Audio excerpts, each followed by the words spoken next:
Donc merci beaucoup Régis, merci beaucoup à toutes et à tous d'être là. Donc avant de vous passer le micro et de vraiment démarrer cette table ronde, parce que nous sommes un tout petit peu en avance, ce qui est quand même assez pas mal, assez rare, on peut le dire, c'est de peut-être rappeler à notre public pourquoi on a imaginé cette table ronde. Donc peut-être qu'il y a des experts dans la salle parmi nous, peut-être que ce n'est pas le cas. Et donc, la Commission européenne en parlait ce matin. La France, elle est pleine de dispositifs tout à fait intéressants et quelquefois très stimulants pour l'Union européenne concernant la question des compétences. Mais on a beaucoup de dispositifs. Il existe beaucoup de choses qu'on pourrait positionner sur un spectre, on va dire, de l'informel au plus formel. Donc, tout à l'heure, M. Grasset nous a parlé d'un poste qui est celui de formateur, et il a fait référence au titre RNCP voilà, dont il est bénéficiaire. Donc ça, c'est vraiment, on va dire, le niveau le plus institutionnalisé de la reconnaissance d'une compétence. Et puis, on peut descendre des marches d'escalier avec des niveaux, on va dire, de formalisation ou d'institutionnalisation qui peuvent devenir de plus en plus intermédiaires jusqu'à une culture beaucoup plus informelle et qui serait liée à une formalisation qu'on garde entre collectifs de travail. Donc moi, je suis sociologue du travail. J'ai envie de citer Yves Clos, qui est un sociologue qui parle de cette expérience du collectif, le genre du collectif. Et en fait, quelquefois, la compétence, elle vient juste de l'habitude à travailler avec un écosystème de personnes qui sont les mêmes et qui sont là sur la durée. C'est hyper intéressant parce que ce matin, on parlait de la question de la durabilité restreinte des compétences, du fait qu'on était face à des nouveaux emplois ou des emplois qui manquaient un peu de désirabilité. On parlait de l'emploi d'agents d'entretien, on parlait de l'emploi des aides à domicile. Et on se rend compte qu'en fait, tout ça, ça amène des turnovers qui peuvent être, on va dire, neutralisés par le fait qu'on arrive à créer un collectif qui crée ces savoirs et qui les partage.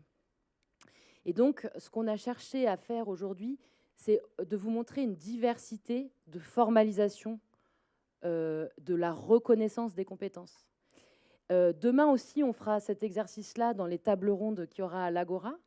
On va parler, par exemple, de la FEST. On parlera un peu plus en détail aussi de l'Open Badge. Et donc, les intervenants et intervenantes aujourd'hui, ce qui est assez intéressant, c'est qu'en plus, ils ont des profils très hétérogènes. C'est-à-dire qu'à cette table ronde, nous avons un chercheur.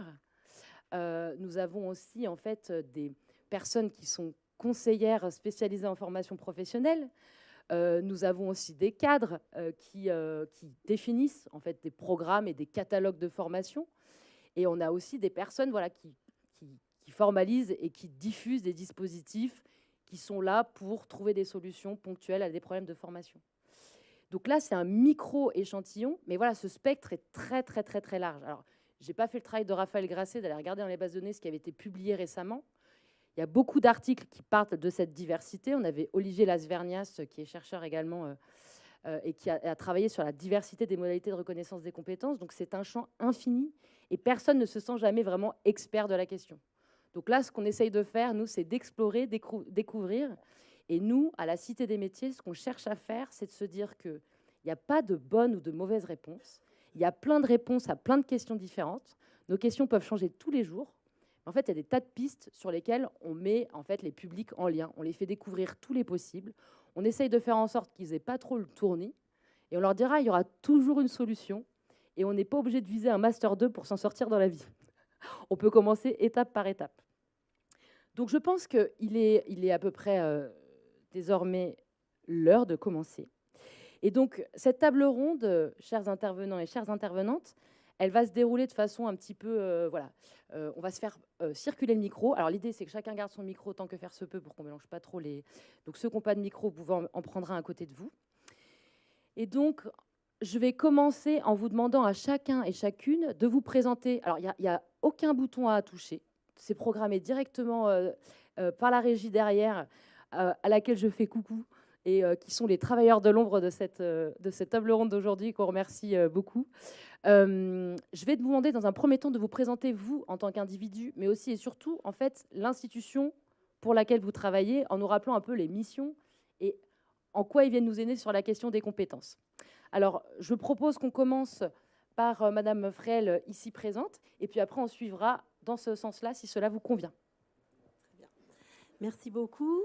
Donc, Ariane Fréhel, je suis directrice nationale des formations au CNAM. Donc, avant ça, depuis 7 ans. Avant ça, j'ai dirigé le centre CNAM de Paris. Et donc, aujourd'hui, je m'occupe de la stratégie de formation de l'institution, le CNAM, à la fois des domaines, de l'innovation, et puis de la jouvence de notre catalogue de formation. Notre institution propose plus de 700 parcours de formation. Alors, ça va des diplômes comme des licences, des masters, des titres d'ingénieur, en passant par également des certifications enregistrées auprès de France Compétences, au registre RNCP, et puis des certificats propres au CNAM que l'on propose, et puis nos micro-certifications dont je vous parlerai tout à l'heure. Dans mes fonctions, je m'occupe également du déploiement de cette offre de formation pour l'ensemble du réseau du CNAM, à la fois en France, en Outre-mer et à l'international, puisque au CNAM, on a à peu près 55 000 auditeurs répartis sur l'ensemble de ces espaces en France et à l'international. Merci beaucoup. Merci pour cette présentation. Donc, je passe la parole à Gabriel Courchide. Bonjour, Gabriel Courchide, donc conseiller en formation à l'Académie de Paris. Donc je travaille dans un service qui s'appelle la DAFPIC, la délégation académique à la formation professionnelle initiale et continue. Et en tant que conseiller en formation, donc je suis plus spécialement sur la formation professionnelle continue. Et donc notamment, ce que je viens représenter, c'est le travail du réseau des Greta, qui est un réseau donc national de formation continue qui va bientôt avoir 50 ans. Et qui est donc adossé aux moyens de l'éducation nationale, en lycée professionnel notamment, et lycée généraux. Le réseau des Greta donc, propose une offre de formation sur beaucoup de certifications. Donc, un des projets initiaux des Greta, c'était d'ouvrir les portes des plateaux techniques pour proposer historiquement une émancipation, une formation continue aux salariés. Et à mesure que les politiques de formation se sont plutôt orientées sur l'accompagnement des demandeurs d'emploi aujourd'hui, pour moitié, nous travaillons au service des demandeurs d'emploi, pour moitié pour des salariés ou dans le cadre de l'apprentissage, qui se développe également beaucoup.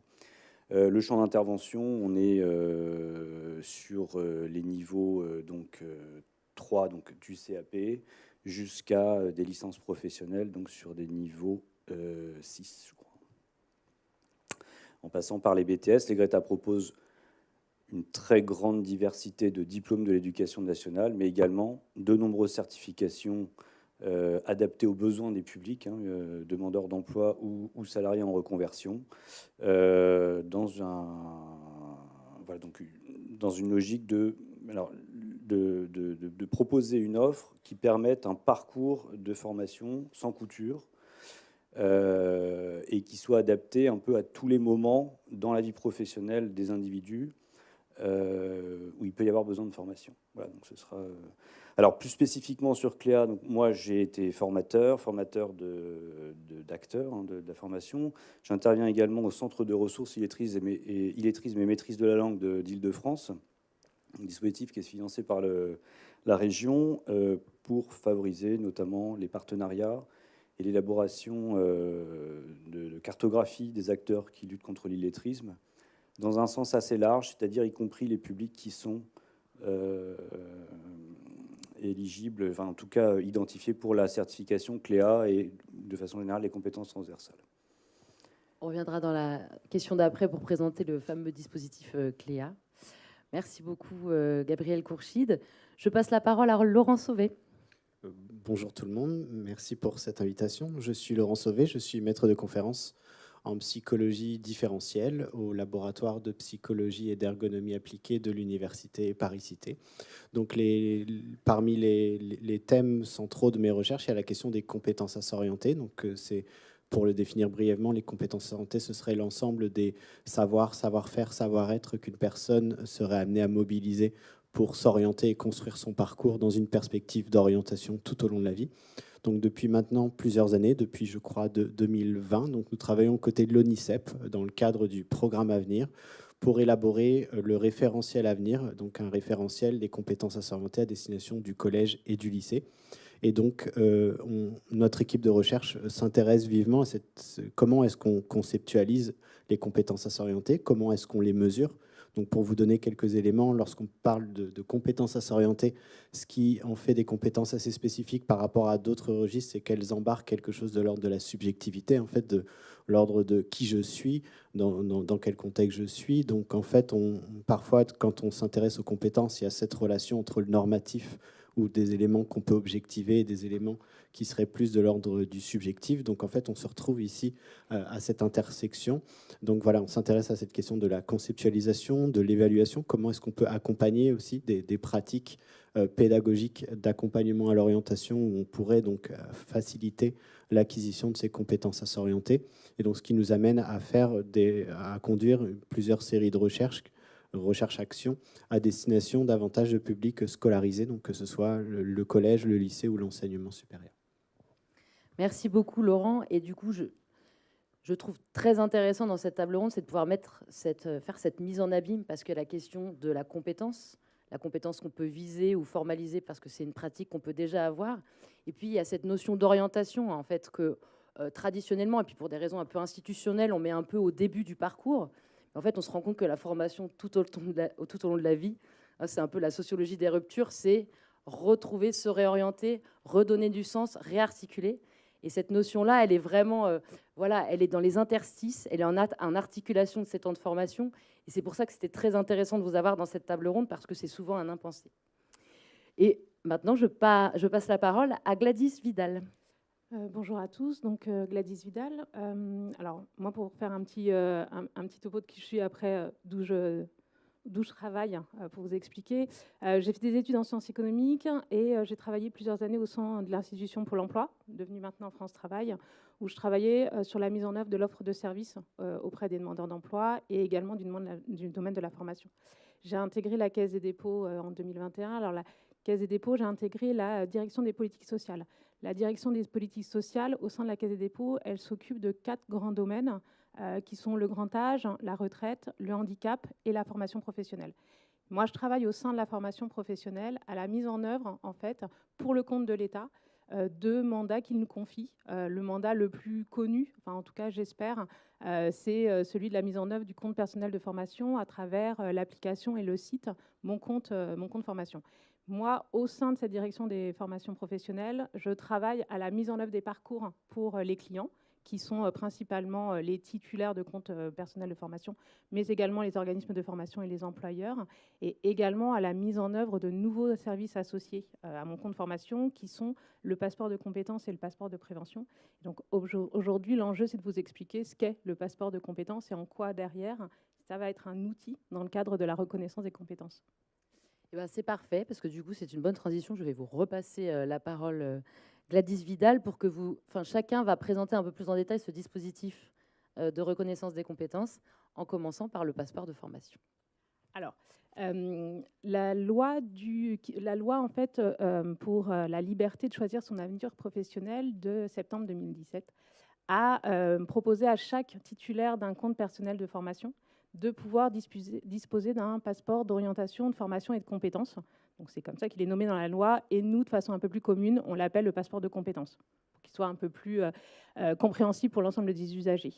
Ce passeport de compétences, l'enjeu et l'objectif qu'on porte, c'est de pouvoir permettre derrière à l'ensemble des usagers de pouvoir identifier et répertorier l'ensemble des données qui construisent son parcours professionnel. L'idée est de pouvoir préalimenter et précharger ce passeport de compétences à travers des données autour des carrières professionnelles, mais également des formations, des certifications, des qualifications et des diplômes qui auront été transmises de la part des certificateurs, des organismes et des ministères. L'enjeu pour ce passeport, c'est de pouvoir derrière présenter à travers ce nouveau service public un passeport sous forme de CV préalimenté et préchargé en ligne, permettant à tout un chacun de pouvoir derrière, quel que soit son besoin, le transmettre et l'orienter auprès des employeurs ou des organismes nécessaires. Il va proposer un espace sécurisé permettant derrière de pouvoir identifier quelles sont les données et les informations de mon parcours professionnel, et permettre également à l'usager de pouvoir déclarer également des informations complémentaires afin de pouvoir derrière, afin de permettre en fait aux usagers, permettre derrière aux usagers de pouvoir identifier quel est mon parcours professionnel et pouvoir se projeter en fait sur des reconnaissances et des services associés. On a prévu une petite vidéo pour vous présenter en quelques minutes les enjeux et les objectifs du passeport de compétences. Un point qui peut être important, c'est qu'on a déjà une version bêta qui est en ligne, qui est aujourd'hui accessible à travers mon compte formation, qui vous permet de pouvoir déjà identifier, regarder les données qui sont préalimentées dans votre passeport et qui vont, au fur et à mesure du déploiement progressif, s'alimenter de principales données complémentaires dans ces passeports. Est-ce que, à la régie, vous avez la vidéo sous la main, s'il vous plaît?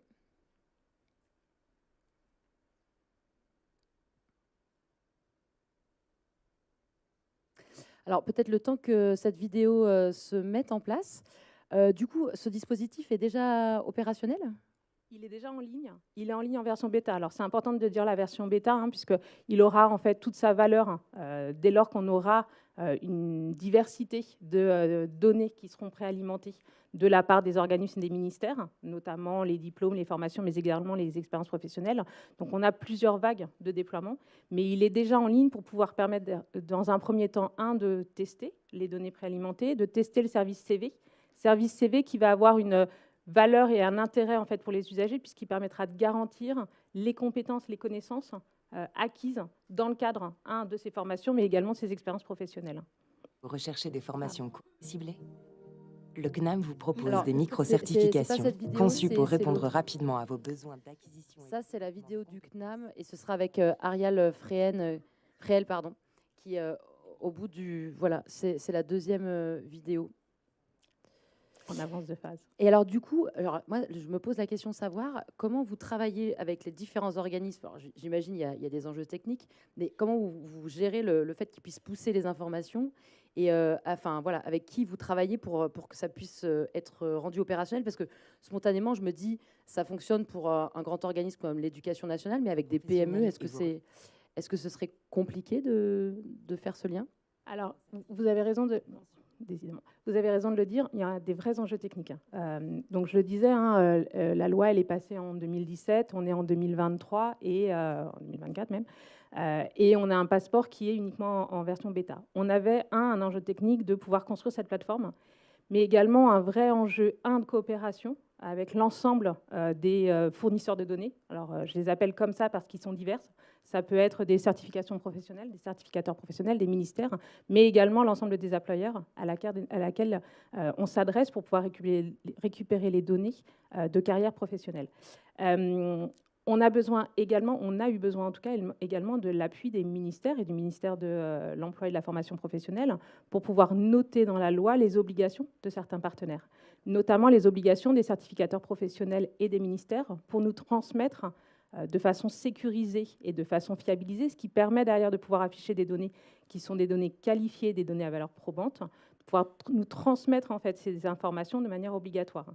Et donc les lois, en fait la loi oblige notamment les certificateurs et les organismes professionnels à nous transmettre ces données de manière sécurisée et de façon en fait obligatoire et régulière, puisqu'ils ont une obligation de nous le transmettre au bout de 3 mois.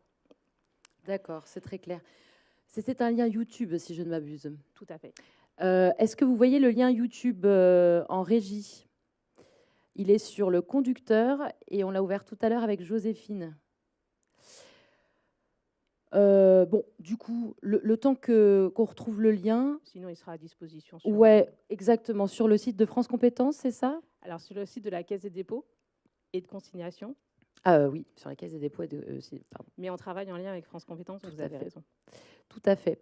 Alors, comme la vidéo du CNAM est prête, je propose qu'on regarde la vidéo du CNAM et puis après, Ariane, vous pourrez nous parler des micro-certifications. Alors, on peut démarrer la vidéo. Merci beaucoup. Et vous recherchez des formations courtes et ciblées? Le CNAM vous propose des micro-certifications conçues pour répondre rapidement à vos besoins d'acquisition et de développement de compétences dans un marché du travail en perpétuelle mutation. Les micro-certifications du CNAM visent à développer ou à renforcer des savoirs, aptitudes et compétences spécifiques ou expertes dans des thématiques innovantes, directement et immédiatement applicables dans votre contexte professionnel. Quels sont les avantages des micro-certifications ? Dispensées par nos enseignants-chercheurs de haut niveau et des experts professionnels associés au CNAM, elles combinent théorie et application pratique. Les micro-certifications sont faciles d'accès, modulaires et flexibles.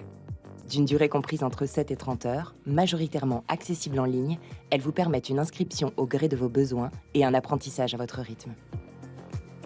À la clé, vous obtiendrez un certificat numérique que vous pourrez valoriser sous forme de badge numérique en le partageant sur vos réseaux sociaux ou sur votre CV. Que vous soyez salarié, professionnel indépendant, demandeur d'emploi souhaitant dynamiser votre CV ou encore senior en recherche de nouvelles compétences, les micro-certifications du CNAM sont faites pour vous. Renseignez-vous et inscrivez-vous sur cnam.fr, onglet Formation, rubrique Micro-certification. Merci beaucoup. Alors, vidéo extrêmement intéressante. Alors, Ariane, parlez-nous un petit peu plus en détail de cette micro-certification. Alors, les micro-certifications, c'est en fait une nouvelle carte qu'on veut ajouter à notre catalogue. Je parlais tout à l'heure de nos diplômes. Donc, effectivement, traditionnellement, on sait faire des diplômes longs pour accéder à une qualification enregistrée au registre national des certifications professionnelles. Mais voilà, depuis quelque temps, on sent qu'il y a une demande pour autre chose, un autre type de formation plus courte, plus ciblée, toujours professionnalisante, parce que tout ce qu'on propose au CNAM est professionnalisant, mais qui a une demande d'évolution des compétences qui a toujours été là, mais qui s'accélère. Il y a beaucoup de transitions, l'IA, les transitions durables, les transitions en matière d'énergie, et il y a un besoin d'adaptation des compétences des salariés qui sont déjà dans la vie professionnelle. Et en face de ce besoin de compétences, il y a un moindre temps disponible pour consacrer à la formation. Donc l'idée de ces nouvelles micro-certifications qu'on propose à partir de l'année 2024, c'est vraiment d'offrir quelque chose de court et de ciblé, de faire une promesse qu'on va tenir sur acquérir une compétence, acquérir peut-être 2 compétences, mais pas au-delà. On ne va pas apprendre un nouveau métier avec une micro-certification. Mais on est déjà dans un métier, on veut évoluer dans un métier, on veut avoir une expertise sur quelque chose de nouveau qui vient de se développer, ou on veut explorer un nouveau secteur qu'on connaît moins bien pour éventuellement envisager de changer, alors on peut suivre une micro-certification. Comme on le dit dans la vidéo, cette micro-certification, elle est conçue pour répondre à un besoin professionnel, pour être pragmatique, pouvoir être mise en œuvre immédiatement à l'issue de la formation dans un contexte, un contexte professionnel réel. C'est pourquoi elles seront délivrées en partenariat entre nos enseignants-chercheurs et des experts professionnels qui font partie du corps enseignant et des experts professionnels associés au CNAM. Dans un certain nombre de cas, ces micro-certifications, elles sont partenariales, c'est-à-dire qu'on les a conçues avec un employeur ou un demandeur externe qui nous a dit « Moi, j'aimerais avoir une micro-certification sur ça. Est-ce que vous pouvez me construire un programme qui correspond à ce besoin, à cette évolution de compétences dans mon domaine ou à cette chose que je voudrais proposer, ce service et cette formation complémentaire que je voudrais proposer à mes salariés ?»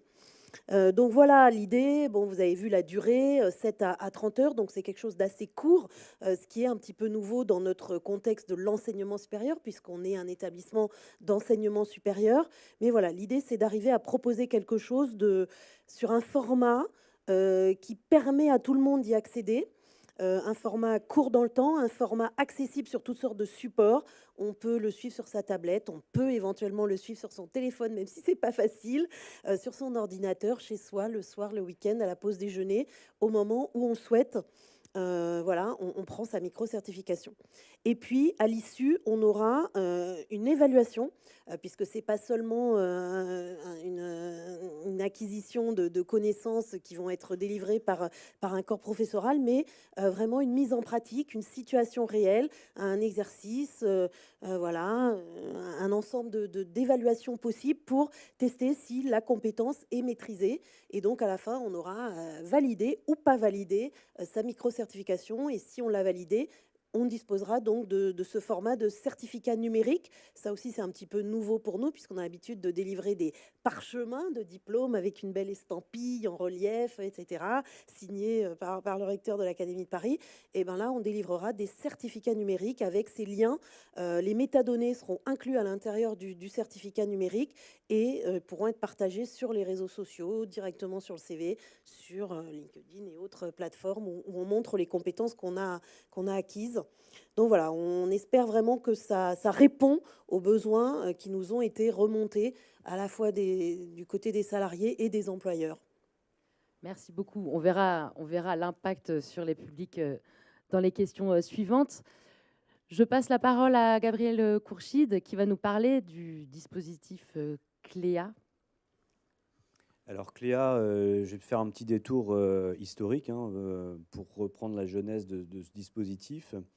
En fait, la France a souhaité avoir un socle de compétences et de connaissances en situation professionnelle, le RCCSP, donc un référentiel de compétences et de connaissances en situation professionnelle spécifique pour la formation d'adultes. Donc la spécificité de Cléa, d'abord, c'est que ça a été vraiment pensé pour les publics adultes et plutôt pour les publics salariés. La jeunesse s'est faite suite à un dialogue paritaire entre les organisations syndicales de salariés et d'employeurs. Et la question, c'est qu'est-ce qu'il faut comme compétence quand on n'a pas de certification pour être en emploi? Parce qu'il y a plein d'emplois, il y a plein de métiers où il n'y a pas besoin de certification. S'en est suivi, donc on était également dans la poursuite des travaux sur les compétences clés européennes, qui définissent aussi les compétences indispensables à tout Européen et qui est un petit peu plus large. Donc le CLEA a pas mal resserré cette domaine. Donc c'est un référentiel de ce dialogue paritaire est sorti un référentiel en 7 domaines que je vais devoir citer. Donc, les 3 premiers sont français maths bureautique. Alors, dit en termes en situation professionnelle, c'est communiquer à l'écrit, à l'oral en situation professionnelle. Le deuxième, pour les maths, on va dire utiliser le raisonnement mathématique et logique en situation professionnelle. Le 3, c'est les outils numériques. On était en 2015, donc on n'est pas encore dans l'époque des drives, de la visio, etc. Donc, le référentiel a perdu un petit peu de sa valeur ajoutée aujourd'hui. Et après, on rentre dans des domaines professionnels, des compétences qui n'étaient pas dans le socle de formation de l'initiale, puisque ça a été également, l'éducation nationale était aussi en train de travailler sur l'élaboration du socle de connaissances que tout élève sortant du système scolaire en 3e doit maîtriser, niveau sortie brevet, dont il est beaucoup question en ce moment. Et du coup, on a 2 domaines qui sont spécifiques vraiment au milieu du travail. C'est le travail en équipe. Donc travailler en équipe, vous parlez tout à l'heure de collectif de travail, c'est être en capacité de travailler dans des contraintes professionnelles en équipe.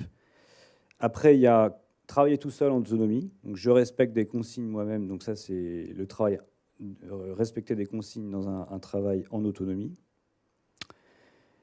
Après, il y a une compétence clé européenne qui est venue se glisser là, c'est apprendre à apprendre. Alors pourquoi apprendre à apprendre? Parce que tout le monde était d'accord autour de la table pour dire que les environnements professionnels sont en mutation. On vient de suivre une conférence sur l'IA, les outils bureautiques, la numérisation, la digitalisation d'un certain nombre de tâches, des assistances numériques qui viennent impacter énormément de situations d'emploi, y compris ceux dans lesquels il n'y a pas de certification. Pensez aux opérateurs logistiques d'Amazon, pour ceux qui ont vu les documentaires, avec le petit bracelet qui donne des consignes. Et voilà, donc ça c'est un mouvement de fond. Apprendre à apprendre, pourquoi? Parce qu'on sait qu'un salarié aujourd'hui va avoir besoin de se reformer par de la micro-certification, par des formations internes, par de la FEST, enfin par tout un tas de modalités qui sont en train de se déployer. FEST, action de formation en situation de travail. Pardon, désolé, je jargonne. Et dernier domaine, c'est aller travailler en bonne santé et en revenir en bonne santé sans avoir abîmé personne ni abîmé l'environnement. Donc domaine 7, hygiène, sécurité et développement durable. Alors, cette deuxième particularité, donc c'est une certification qui est au répertoire spécifique, qui donne donc droit à un financement via le compte personnel formation. Et donc elle a été pensée comme la première marche qui permet de rentrer dans un parcours de formation où, donc en certifiant, dans les niveaux 3, les CAP, les titres de ces niveaux-là, ou alors directement en emploi. Au départ, le public cible, c'était un public salarié, mais les chiffres, on va atteindre le 100 millième CLEA en octobre. Les chiffres montrent qu'on est essentiellement au national sur un dispositif qui est actionné par les politiques publiques de lutte contre l'éloignement à l'emploi pour les demandeurs d'emploi. Il est conçu donc vraiment avec une ingénierie de formation pour adultes. Donc là, il y a un côté innovant, c'est-à-dire que le référentiel que je viens de citer, on y arrive par un processus de certification qui passe par et de formation. Et donc, c'est effectivement, CLEA est un dispositif, pas seulement un référentiel, parce qu'il passe par 5 étapes, dont notamment le fait qu'au préalable, on informe bon, ça c'est standard, hein, c'est transversal, mais on informe l'usager de CLEA des tenants aboutissants de la certification. Mais en fait, ensuite, on forcément réalise un positionnement de la personne qui s'appelle l'évaluation préalable dans CLEA. Et cette évaluation préalable a été voulue comme a été souhaitée non pas comme un examen qu'on passe devant un jury avec une préparation, mais un vrai positionnement qui est exercé dans un cadre bienveillant avec un entretien individuel, avec des techniques qui sont relativement proches de la validation d'acquis d'expérience et dans lesquelles la personne peut valoriser des compétences qu'il a acquises dans son milieu professionnel, mais également dans sa vie sociale. Exemple, je peux valider un domaine bureautique si j'étais trésorier de mon association de boxe thaï, mais que je suis pas mais que j'ai pas forcément je suis pas forcément en emploi. Voilà, donc il y a toute cette logique de reconnaissance, d'aller chercher la compétence, et les évaluateurs CLEA sont des personnes qui sont formées à aller chercher la compétence et sont des facilitateurs d'expression de la compétence. Un dispositif de formation également, donc suite à cette évaluation préalable, si la personne n'a pas pu donner suffisamment d'éléments de preuve, on peut valider par bloc. Qu'est-ce que sont des éléments de preuve Alors, au-delà de mon expérience boxe thaï? Par exemple, d'amener un CV qui a été fait, d'avoir des éléments qui viennent attester qu'on a été effectif en situation, donc on a pu faire un mail. J'amène une photocopie d'un mail. Je viens avec mon CV. Je viens avec des supports que j'ai pu produire. Je suis capable. Voilà, la personne vient avec. C'est un peu le principe du portfolio. Oui. Okay. Suite à cette évaluation préalable, l'évaluateur va déterminer si certains domaines sont validés ou pas, et éventuellement prescrire des modules de formation. Donc le dispositif CLEA, il est modulaire. Et donc la personne, pour atteindre le niveau CLEA, ne va réaliser que les modules, les domaines CLEA qui sont nécessaires sur des durées, alors que chaque réseau de formation qui a répondu à la campagne d'habilitation a déterminé, mais qui sont standards, mais potentiellement ajustables selon les besoins et les capacités d'apprendre à apprendre. Évaluation finale, puis ensuite on passe en jury. Donc on a un processus après relativement classique, de certification avec un jury et un organisme certificateur qui vient attester et délivrer le diplôme CLEA. Merci beaucoup. Alors, ce qui est très intéressant avec le CLEA, c'est que l'objectif, c'est de l'obtenir, quel que soit le temps qu'on va mettre et le nombre de modules qu'il faudra passer. Et ça, pour le coup, sur la question de la première marche, on va dire, sur les compétences qu'on a appelées une période de base, je pense que c'est plein d'espoir pour pouvoir accompagner les personnes sur la durée à tenir leurs objectifs. Oui, CLEA était assez innovant en termes d'ingénierie de formation, puisque c'était un peu précurseur des blocs de compétences qui ont ensuite été généralisés suite à la réforme de 2018 de la formation professionnelle. Et effectivement, cette possibilité de passer de capitaliser tout au long de la vie des domaines et de le passer progressivement. L'autre élément innovant, c'est cette légèreté en fait, du processus de reconnaissance des compétences, parce qu'il se fait dans un cadre qui est quand même très formel, mais relativement peu contraignant, et ça permet à des publics qui ne sont pas forcément sortis du système scolaire avec des bons souvenirs, d'y revenir par des démarches qui sont complètement différentes. On s'intéresse d'abord à ce que les gens savent, avant de s'intéresser à ce qu'ils ne savent pas, et donc on est vraiment dans de la facilitation d'expression de la compétence. Parfait, merci beaucoup. Du coup, Laurent Sauvé, ça va être très intéressant parce que est-ce que vous pouvez nous parler un petit peu plus en détail de cette recherche-action que vous avez menée, me semble-t-il, avec des lycéens, mais aussi avec des collégiens, sur ces fameuses compétences à s'orienter? Oui.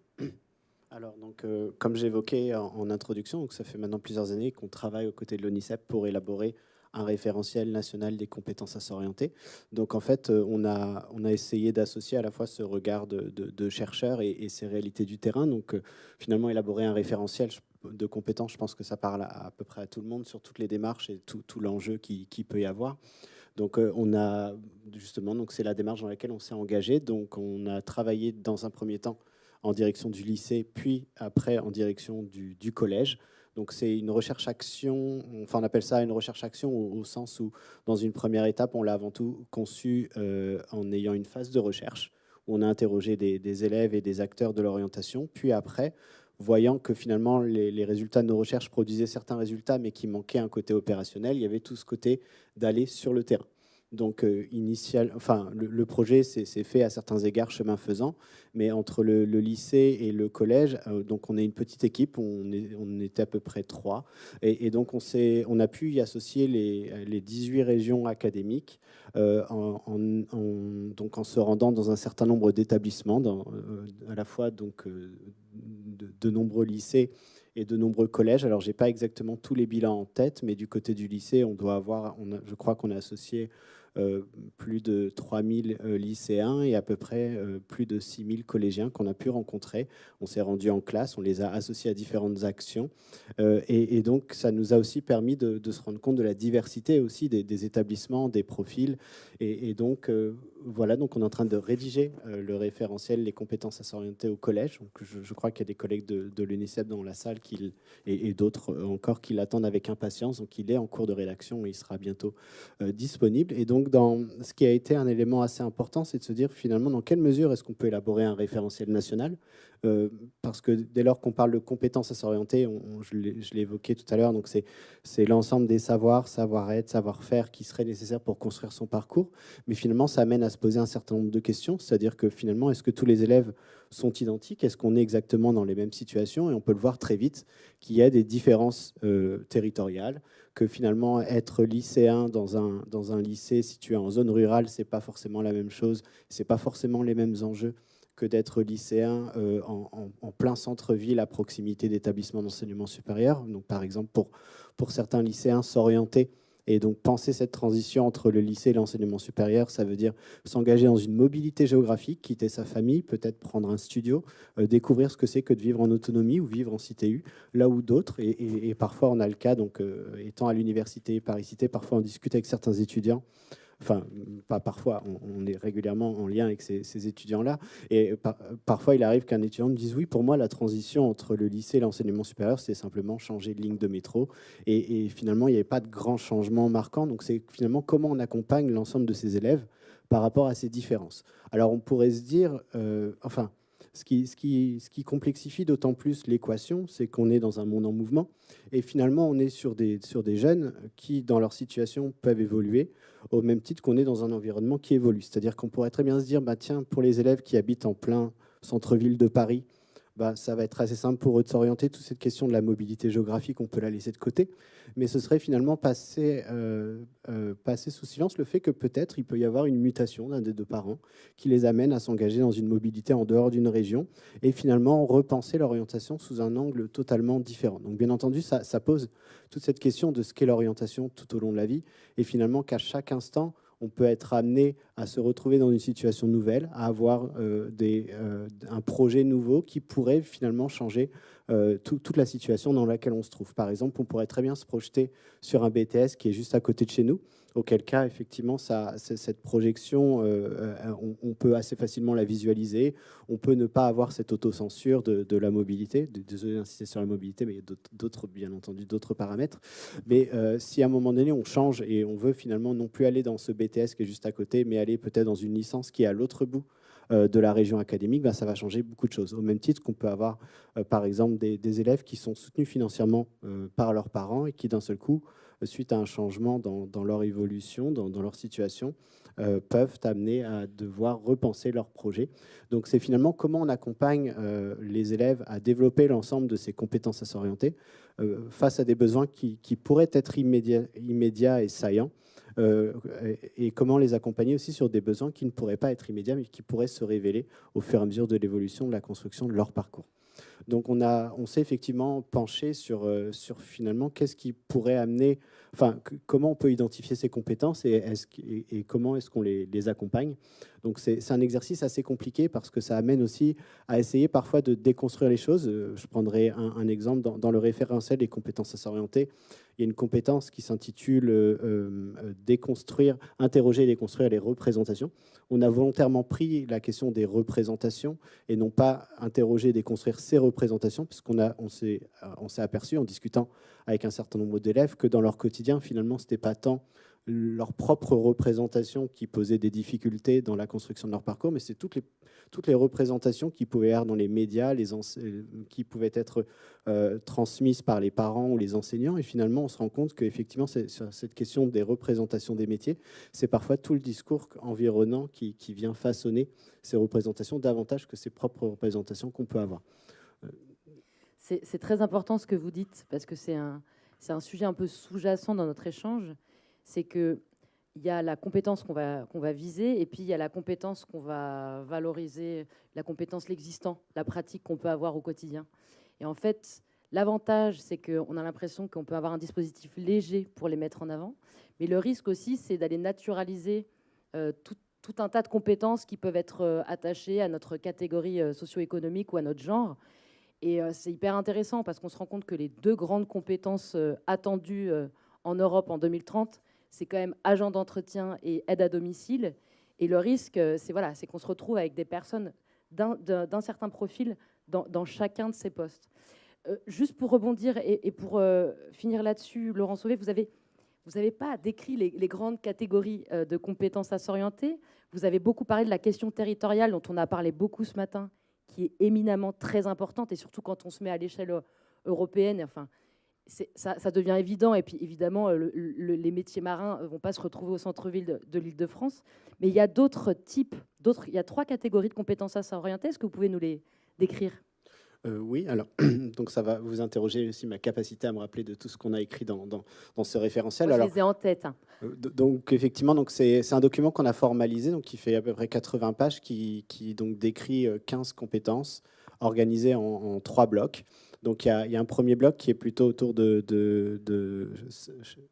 vous les connaissez, c'est la possibilité de trouver l'information fiable. Ça, c'est un des sujets numéro 1 de la Cité des métiers, donc ça nous a beaucoup parlé, c'est trouver l'information. Oui, effectivement, donc on a ce premier bloc qui est vraiment très centré sur la question de l'information, donc savoir chercher et trier l'information, savoir s'informer sur les formations, savoir s'informer sur les métiers, interroger et déconstruire les représentations, savoir aussi identifier toutes les ressources qui pourraient nous entourer. Ensuite, on a un deuxième bloc qui est plutôt autour de se découvrir et cultiver ses ambitions, donc davantage centré sur soi, avec notamment une première compétence qui est la notion d'apprendre à se connaître.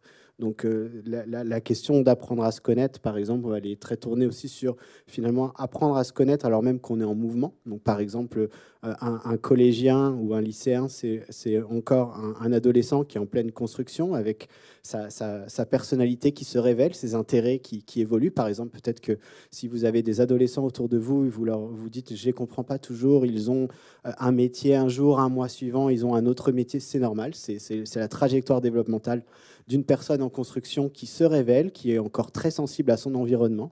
Vous pouvez très bien l'emmener un jour faire un bilan d'orientation et vous dire c'est bon, j'ai exactement les hypothèses de travail, et là vous l'emmenez juste après voir un film au cinéma où il y a un métier qui est mis en avant, et à la fin du film, le jeune va vous dire c'est ce métier-là que je veux faire, et vous dites mais je comprends pas, la semaine dernière on a fait un bilan d'orientation, j'ai fait le dernier virement, c'est bon, on était d'accord là-dessus sur ce bilan, c'est ce qui a été dit, j'ai la synthèse imprimée, mais tu as changé de métier.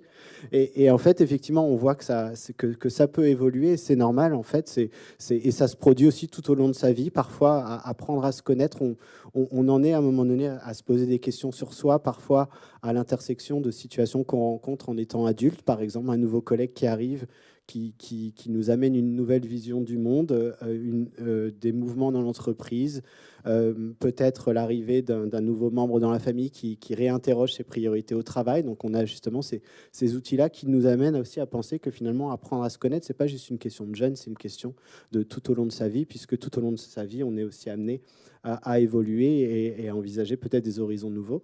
Ensuite, dans la question de se découvrir et cultiver ses ambitions, il y a aussi être capable de transposer ses expériences en compétences. Donc on en retrouve d'autres encore, donc je n'ai pas forcément les 15 en tête, mais voilà, on en retrouve un certain nombre. Et puis on a un troisième bloc qui est donc se construire et se projeter dans un monde en mouvement. Donc toute la question de se dire comment est-ce que finalement, quelles sont mes priorités, comment est-ce que je gère les opportunités, comment aussi je cultive. Alors il y a une compétence qui s'intitule donc construire, gérer et développer ses réseaux aussi. Donc cette question des réseaux. Donc effectivement on a ces 15 compétences. Donc on voit un peu comme des compétences qui s'articulent dans un esprit de maïotique, c'est-à-dire que c'est très difficile d'imaginer une situation où en fait on viendrait mobiliser qu'une seule et même compétence. Donc pour nous, l'objectif de ce travail, de l'élaboration de ce référentiel, c'est aussi de mettre à plat finalement l'ensemble des compétences qui seraient nécessaires pour construire son parcours. Effectivement, quand on s'interroge sur l'orientation, il y a des définitions qui existent. Il y a le texte qui a été proposé par le Conseil de l'Union européenne de 2008. Il y a la loi de novembre 2009 sur le droit à l'information, à l'orientation tout au long de la vie, qui nous donne un cadre assez général. Mais finalement, quel serait l'ensemble de ces savoirs, savoir-être, savoir-faire qu'il faudrait maîtriser et développer pour pouvoir s'orienter? Pour nous, ça semble être une question importante. Et ce qui nous rappelle très souvent à l'importance de notre travail, c'est finalement tous les rapports qu'on voit sur la question des inégalités qui peuvent exister. Quand on entend, par exemple, que certains élèves sont mieux accompagnés que d'autres vis-à-vis de Parcoursup, qu'il peut y avoir l'influence des parents, avec des parents qui seraient beaucoup plus accompagnants, qui auraient un rôle beaucoup plus soutenant par rapport à d'autres, c'est finalement comment on accompagne l'ensemble de ces jeunes, parce que finalement, ce sont des jeunes qui sont dans des écoles de la République. A priori, il y a cette promesse que finalement, ils vont tous recevoir la même éducation. Dans les faits, c'est pas évident. Et donc, c'est comment on peut arriver justement à les soutenir pour que finalement, ce droit à l'orientation et à l'information, ce droit à l'orientation, à la formation tout au long de la vie puisse s'exercer en ayant cette vision libre et éclairée sur toutes les possibilités d'action qui s'offrent à nous. Merci beaucoup, Laurent. C'est très riche et ça fait très bien la transition avec le travail que vous faites à la Caisse des dépôts sur ce passeport, parce que finalement, dans ce que vous dites, Laurent, c'est qu'il y a quand même plusieurs dimensions. Donc, il y a derrière la compétence à être en capacité à l'instant T de rassembler toutes ces informations au moment où on va chercher un emploi, etc., etc. Et du coup, on a cet enjeu, enfin pas que sur la question d'ailleurs de professionnels, on a aussi cet enjeu sur la question de la santé, c'est comment finalement on arrive à ramener les informations à un instant T pour faire un bilan un peu clair. Et puis, il y a aussi cet enjeu de la fiabilité de l'information. Alors, on va dire qu'elle est réciproque, cette fiabilité. C'est dans quelle mesure l'information que je vais trouver est fiable et dans quelle mesure l'information que moi je vais donner est fiable. Je pense qu'on a tous essayé un peu d'embellir nos réalités, alors soit en utilisant du maquillage, soit en refaisant un CV un petit peu plus sexy, ou qui reformule certaines choses et fait l'omission sur d'autres. On n'a pas le choix. Et du coup, c'est assez intéressant de se dire, voilà, vous, dans le travail que vous faites autour du passeport de compétences, je vois bien l'exercice de rassembler ces informations et aussi cet enjeu de donner un niveau, on va dire, de représentation de ces informations. Et du coup, comment vous gérez en fait ce dialogue et ce rapport de force, on va dire, entre l'institution et la personne, entre ces discours peut-être quelquefois un peu décalés? Alors, déjà, il faut rappeler que le passeport de compétences, il est associé au titulaire. C'est le passeport de compétences du titulaire. Et tout ce qu'on met en place au sein de la Caisse des dépôts, mais avec le mandat du ministère, c'est bien avec une vue pour le titulaire. Donc, qu'est-ce qui peut l'aider, lui, derrière, à identifier son parcours professionnel, récupérer ces éléments de parcours professionnel, permettre de les fiabiliser et de les transmettre dans le cadre d'une recherche d'emploi, d'un parcours professionnel. En fait, on a fait ce sujet de comment je fais pour fiabiliser mes données et mon CV qui peut être un peu trafiqué. Nous, on a fait des tests auprès de beaucoup d'usagers, demandeurs d'emploi, titulaires, etc., en recherche d'emploi ou autres, sur ce sujet de comment est-ce que vous récupérez votre information, comment est-ce que derrière vous êtes en capacité de faire un CV, mais en tout cas de collecter tout au long de votre vie professionnelle, finalement, vos qualifications, vos expériences professionnelles pour pouvoir les valoriser. Et finalement, comment derrière vous les vendez, entre guillemets, les valorisez dans le cadre d'un recrutement. La plupart des personnes qui nous ont répondu, alors à juste titre ou pas, nous ont dit que pouvoir avoir un accès en ligne sécurisé sur lequel l'ensemble de ces éléments sont alimentés, préalimentés. C'est un gain de temps, c'est un gain de fiabilité, et ça permet derrière d'éviter d'avoir X mille informations un peu partout. On en parlait tout à l'heure, il y a du coup des badges, des portfolios, enfin voilà, il y a tout un tas en fait de dispositifs qui sont aujourd'hui mis en place et qui sont créés, et pour lesquels quand on veut derrière les reconsolider, il faut aller les rechercher, les retrouver, les refiabiliser. Pouvoir disposer dans un seul endroit en ligne de l'ensemble de ces informations et de ces données de son parcours professionnel. Et puis d'être en capacité derrière de pouvoir dire à un recruteur, à un employeur, quel est le premier objet, de pouvoir se dire, cette donnée-là, elle est fiable parce que derrière, Caisse des dépôts, tiers de confiance le garantit, mais parce que derrière, cette donnée a été transmise par l'émetteur. Donc, du coup, cette donnée est fiable, je peux la garantir, et c'est un plus par rapport à mon parcours professionnel et par rapport à mes enjeux. C'est ça, en fait, dans le premier enjeu, le premier objet que nous remontaient en fait les usagers à travers ce besoin de passeport en compétences.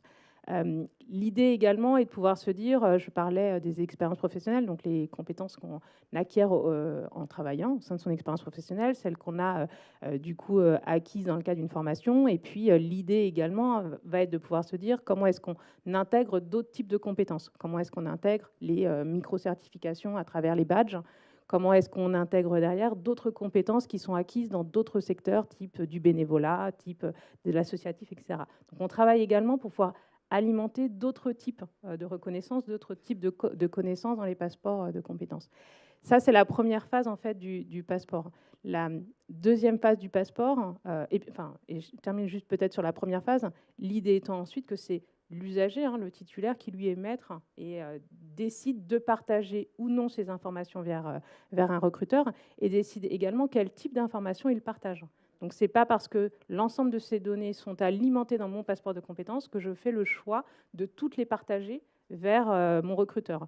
Notamment parce qu'on le sait, dans le cas d'un recrutement, on va derrière ajuster, adapter le CV en regard de ce qui est important pour le recruteur, donc ce que je veux mettre moi en valeur en termes de compétences et en termes de parcours professionnel, et derrière ce qui va intéresser mon employeur. Donc il y a toujours cette possibilité, cette modélisation en fait pour l'usager de décider de ce qu'il partage ou pas. Par contre, son espace, son passeport, lui est propre, il est sécurisé, et c'est bien l'ensemble de ces données qui permettent derrière de pouvoir lui apporter des éléments. Sur la deuxième phase en fait de déploiement du passeport de compétences, on va essayer derrière de pouvoir valoriser ces compétences. Aujourd'hui, on le disait dans l'ensemble des interventions qui sont ici, et je pense dans les autres interventions de la journée, tout le monde parle de compétences. Alors, autour de la séquence, je pense qu'on sait à peu près ce que c'est, on voit à peu près les contours. Pour l'ensemble des usagers, vous travaillez avec les lycéens, les collégiens, je pense que c'est déjà un peu vague, mais pour l'ensemble des usagers, de nos citoyens, c'est une notion assez vague qu'il est difficile de matérialiser et donc difficile derrière de valoriser. L'idée du passeport de compétences, c'est de pouvoir accompagner ces usagers et peut-être D'ailleurs, en premier lieu, pas forcément les usagers CSP++, qui sont en capacité derrière de s'orienter tout au long de leur vie, mais en tout cas de les accompagner dans comment est-ce que je matérialise mes compétences, comment derrière je les identifie et comment derrière, à travers différents services qu'on pourra mettre à disposition, comment derrière je peux du coup modéliser ces compétences et finalement les valoriser à travers de nouvelles opportunités d'emploi ou de nouvelles formations disponibles. Merci beaucoup, c'est très clair.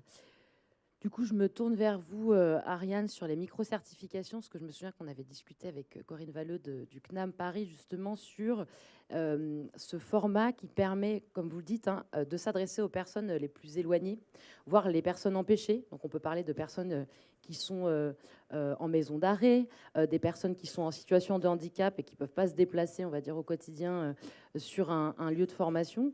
Et en fait... Est-ce que vous aviez cette perspective-là dans les micro-certifications et est-ce que vous voyez que, justement, en ramassant sur un format plus précis, qui répond à un besoin plus opérationnel sur des durées plus courtes, est-ce qu'on arrive quelque part à aller récupérer ces personnes qui ont quand même statistiquement beaucoup moins accès à la formation aujourd'hui? Alors, l'idée, effectivement, des micro-certifications, c'est qu'elles s'adressent un peu à tout le monde et pas au CSP+, donc un peu tous les niveaux de formation, des gens qui seraient sur des métiers de type technicien, employé, technicien supérieur, pas forcément que des cadres, puisque l'idée, c'est de se spécialiser, d'avoir une expertise dans un domaine. Sur les publics dont vous parlez, qui peuvent être empêchés ou qui peuvent avoir une difficulté d'accès, effectivement, le format court, l'accessibilité, quelque part 24/24 sur le support que l'on veut, ça facilite. Alors, en maison d'arrêt, il y a quand même d'autres contraintes qui font qu'on n'a pas forcément accès au numérique, mais pour tout un tas de salariés qui peuvent pas se déplacer, qui n'ont pas un centre de formation à côté de chez eux, qui proposent la formation qu'ils veulent, c'est sûr que la formation en ligne offre une dématérialisation, une démultiplication des possibilités de formation. Donc ça, c'est plutôt le support du numérique, finalement, qui le permet de toucher tout un public de salariés qui n'est pas forcément dans une grande agglomération avec un centre de formation installé avec des locaux où on peut se rendre. Le format plus court aussi, puisque ce que je disais au début, c'est un des freins à la formation, en tout cas un des freins qui est affiché, c'est le temps disponible, le temps que le salarié est prêt à consacrer à sa formation et le temps qu'éventuellement son employeur est prêt à lui libérer. Et donc, avoir ce format ramassé, ça permet aussi en partie de lever cet obstacle pour les publics et de fournir un module de formation avec cette durée brève, avec cette opérationnalité, ce côté pragmatique et directement applicable qui, effectivement, on l'espère, permet de la rendre à la fois plus accessible et plus efficace, quelque part, par rapport à ce besoin. L'objectif qu'on vise pour ces publics, quelque part, c'est de leur permettre de dire, et dans toutes ces démarches de portfolio dont on te parlait, ou de valorisation des compétences, de montrer que j'ai une corde à mon arc en plus. Voilà, j'ai fait cette formation, j'ai cette micro-certification, et j'ai cette corde-là que je n'avais pas avant. Je ne l'avais pas, ou je ne l'avais pas formalisé, ou je ne l'avais pas du tout, puisqu'on les forme aussi pour qu'ils l'acquièrent, parce que c'est aussi des sujets qui, quand je me suis formée il y a 20 ans, ça n'existait pas. J'ai fait une formation de garagiste, mais aujourd'hui, on me demande de vérifier la maintenance des batteries électriques. Ça n'existait pas au moment où j'ai fait ma formation de garagiste. On va avoir une micro-certification pour dimensionner une installation photovoltaïque. Ça aussi, dans la formation des électriciens il y a 20 ans, ce n'était pas forcément une nécessité dans la formation de base. Donc voilà, ajouter une corde à mon arc. Tout à l'heure, on avait une intervention sur l'IA. On aura aussi une micro-certification sur utiliser l'IA dans ma pratique de formateur ou utiliser les dispositifs de réalité virtuelle. Donc des personnes qui ont pu faire un master pour monter une formation, être responsable de formation ou simplement exercer la profession d'enseignant, il n'y avait pas ça forcément il y a quelques années en arrière quand ils se sont formés. Ils vont pas refaire aujourd'hui un master 2 dans ce domaine parce qu'ils en ont d'abord déjà et parce qu'ils en ont pas le temps, pas l'énergie, mais ils peuvent, avec cette micro-certification, rajouter cette corde à leur arc qui n'avait pas avant. Au niveau de la formalisation, effectivement, on a le sentiment que ce format numérique est aussi peut-être plus adapté à la manière dont aujourd'hui on veut montrer ses compétences. Alors bien sûr, il y a ce côté fiable du passeport. Le passeport va concerner tout ce qui est pour l'instant enregistré au registre national des certifications professionnelles. Si ça peut s'étendre effectivement à plein d'autres formes de reconnaissance, c'est vrai que ça sera un atout de pouvoir avoir l'ensemble des compétences, qu'elles soient extrêmement formalisées par un diplôme ou un peu moins par différents types de preuves de compétences intermédiaires. Je pense que c'est vraiment très intéressant pour les publics qui ont besoin tout le temps de pouvoir montrer aussi que leur parcours n'est pas complètement linéaire, qu'ils ont une appétence pour apprendre quelque chose de nouveau, qu'ils ont été capables d'apprendre quelque chose de nouveau. On parlait d'apprendre à apprendre. Si j'ai obtenu ma micro-certification, c'est que j'ai été capable de suivre ce parcours-là, d'obtenir la validation. Et je peux le mettre sur mon CV. C'est quelque chose de récent aussi qui dynamise un petit peu la présentation de mes compétences, avec pas forcément des choses qui remontent à ma formation initiale, qui peut être assez loin par rapport à mon besoin d'emploi aujourd'hui. Merci beaucoup, Ariane. Et du coup, ça me fait penser à deux choses. Ça me fait penser, alors je ne sais pas si vous connaissez ce dispositif qui s'appelle Conseiller numérique France Service. On en a un à la bibliothèque. Parce que, en fait, dans ce que vous décrivez, c'est qu'il y a une forme de légèreté, mais alors le numérique a aussi ses limites. Et en fait, l'État se rend compte, et je veux dire, il prolonge ce dispositif, que depuis quelques années, tous les services publics se trouvent en ligne. Ils se trouvent en ligne avec la question, on va dire, de la protection des données personnelles. Ils se complexifient avec des doubles contrôles, etc., etc. Alors même que, bon, on est tous bien équipés en smartphone. Je crois qu'on atteint, selon l'ARCEP, je crois qu'on sera à plus de 80%. Mais en fait, en termes d'usage, on n'est encore pas hyper bon. Et du coup, je me tourne vers vous, Gabriel, parce que j'ai eu la joie d'évaluer un dispositif PIC 100% inclusion avec ATD Carmonde.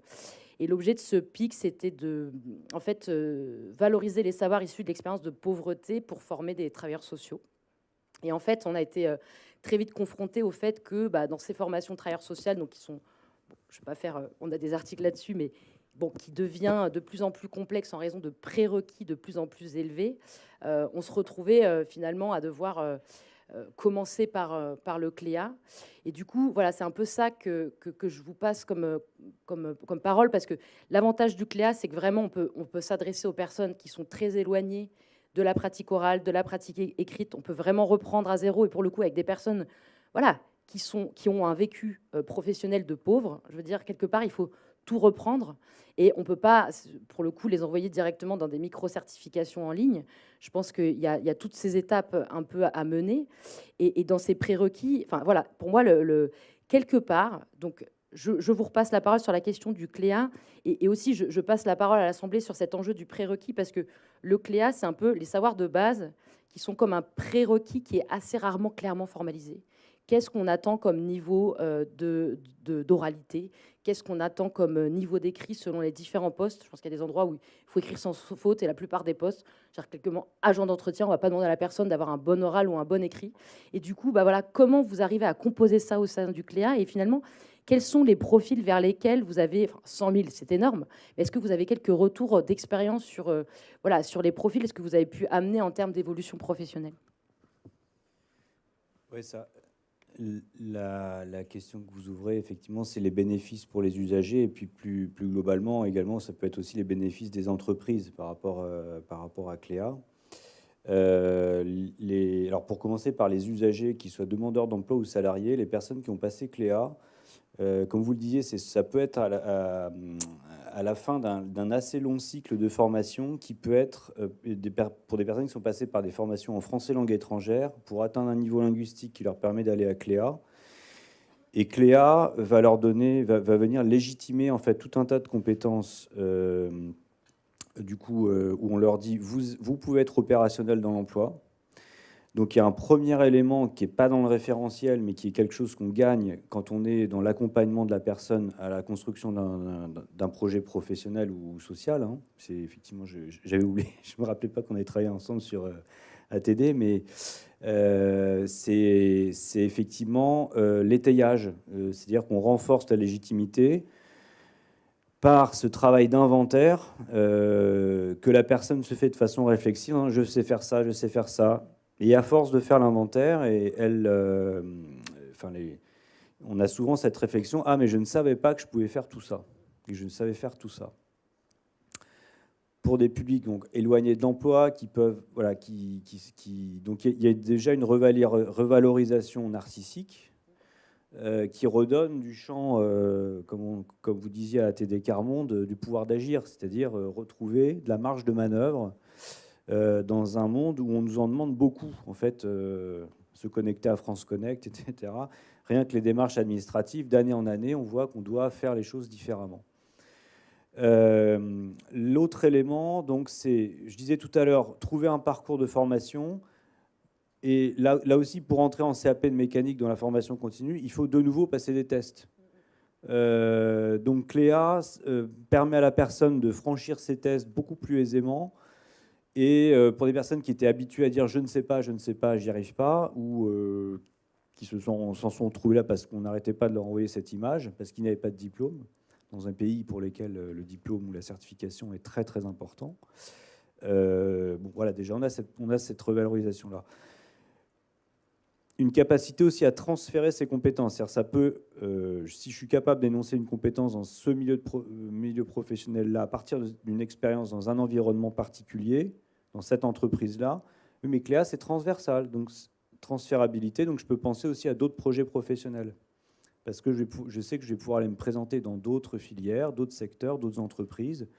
Donc ça redonne là il y a la question, vraiment le Cléa était aussi fait pour ça, hein, comme tous ces référentiels de compétences transversales que je cite quand même, parce qu'il y a RecTech, hein, et les cousins germains de Cléa, c'est RecTech, la carte de compétences qui a été construite en région Île-de-France, le référentiel de la NLCI, le RCCSP, qui est moins utilisé dans les dispositifs de formation pour les demandeurs d'emploi, mais qui... voilà, qui sont c'est un paysage de référentiel qui permet toujours, hein, dans le bénéfice des publics. Pour les entreprises, il y a un côté, alors quand on implante du Cléa dans les entreprises, c'est souvent sur des commandes de reclassement, ou quand les services qualité ou les services de ressources humaines s'aperçoivent qu'il y a un décalage grandissant entre les capacités d'agilité des personnes sur le poste de travail, soit pour changer de poste, donc ça résout un problème, enfin ça aide en tout cas. Souvent Cléa peut être un pied d'appel pour un reclassement, pour des personnes qui n'ont pas du tout pratiqué l'écrit pendant des années, etc. Donc ça peut être voilà, un pied d'appel pour une reconversion. Et ce qui est aussi attendu dans les entreprises quand elles mettent en place du Cléa, c'est de pouvoir rendre de nouveau leurs salariés mobiles et agents de la transformation et de ne pas subir en fait les changements changements de méthode de travail ou d'outils, dont la digitalisation dont je parlais tout à l'heure. Mais du coup, les personnes sont beaucoup plus enclins à évoluer professionnellement, et ne serait-ce que sur le même poste, sur les évolutions de leur cadre de travail. C'est parfait. Je vous propose d'arrêter cette table ronde maintenant, car il est l'heure. Je vous remercie très chaleureusement chacun et chacune pour vos témoignages et le travail que vous faites. Je pense que vous faites la différence au quotidien, donc on vous remercie beaucoup d'être là. Et merci au public de nous avoir écoutés, et je repasse la parole à Régis.